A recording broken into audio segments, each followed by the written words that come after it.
लोकशाहीचा बुलंद आवाज, रिपब्लिकन वार्ता, महाराष्ट्र. पालकमंत्र्यांना काळे झेंडे नकोत, पण चिमुकल्यांना थंडीत झाडाखाली बसवण्याची लाज नाही. बीड जिल्हा प्रशासनाचा दुटप्पीपणा उघड. बातमी बीड इथून. राज्याचे उपमुख्यमंत्री तथा बीड जिल्ह्याचे पालकमंत्री अजित पवार यांच्या बीड दौऱ्यादरम्यान माजलगाव तालुक्यातील गेवराई मतदारसंघातील टाकरवण येथील दत्तनगर वसतिशाळेच्या विद्यार्थ्यांच्या प्रश्नांवरून जिल्हा प्रशासनाचा दुटप्पी कारभार पुन्हा एकदा चव्हाट्यावर आला आहे. या शाळेसाठी सुसज्ज इमारत उपलब्ध असतानाही केवळ रस्ता नसल्याच्या कारणामुळे गेल्या 2.25 महिन्यांपासून 35 चिमुकले विद्यार्थी कडाक्याच्या थंडीत लिंबाच्या झाडाखाली उघड्यावर बसून शिक्षण घेत आहेत. हा प्रकार अत्यंत गंभीर आणि संतापजनक असल्याचे चित्र आहे. या अन्यायकारक परिस्थितीबाबत सामाजिक कार्यकर्ते डॉक्टर गणेश ढवळे यांनी जिल्हाधिकारी, जिल्हा परिषद मुख्य कार्यकारी अधिकारी, शिक्षणाधिकारी, प्राथमिक तसेच पालकमंत्री अजित पवार यांच्याकडे वारंवार लेखी निवेदनाद्वारे लक्ष वेधले. मात्र प्रशासनाने कोणतीही ठोस कार्यवाही न केल्याने अखेर पालकमंत्र्यांच्या दौऱ्यात काळे झेंडे दाखवून निषेध करण्याचा इशारा देण्यात आला होता.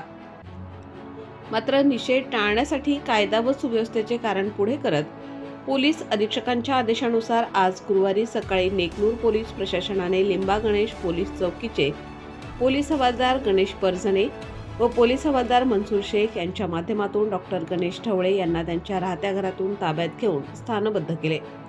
पालकमंत्र्यांना काळे झेंडे दाखवू नयेत म्हणून कार्यकर्त्यांना उचलले जाते, पण शाळकरी मुलांचे हाल थांबवण्यासाठी प्रशासनाकडे वेळ नाही, असा घणाघाती आरोप डॉक्टर ढवळे यांनी केला आहे.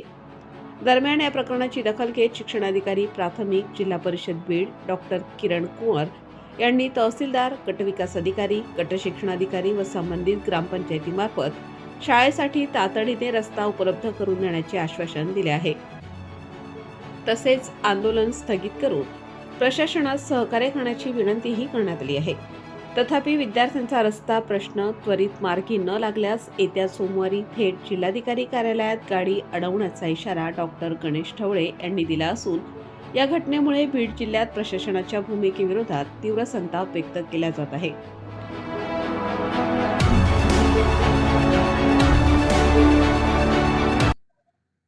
प्रश्न असा आहे की माजलगाव तालुक्यातील आणि गेवराई मतदारसंघातील टाकरवन केंद्रीय जिल्हा परिषद प्राथमिक शाळा अंतर्गत दत्तनगर वस्ती या ठिकाणी तब्बल त्या शाळेमध्ये 1ली ते 4वी पर्यंत शाळा आहे.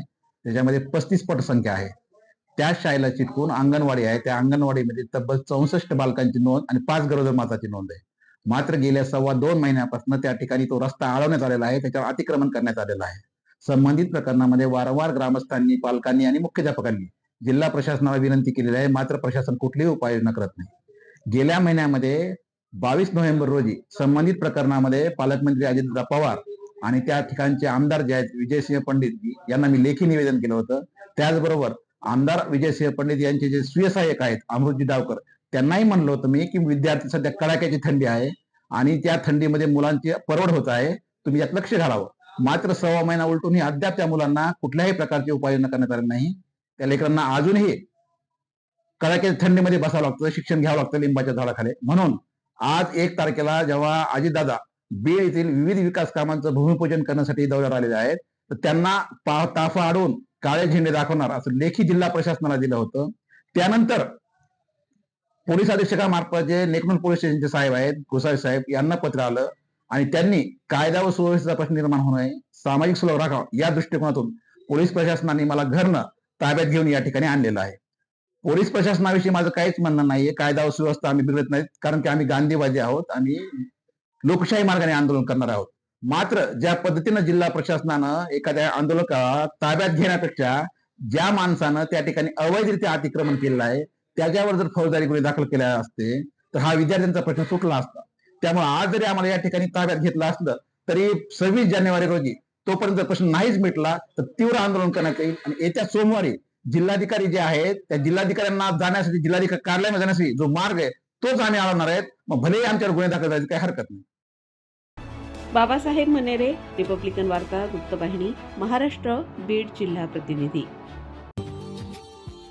Subscribe now and press the bell icon. Never miss an update.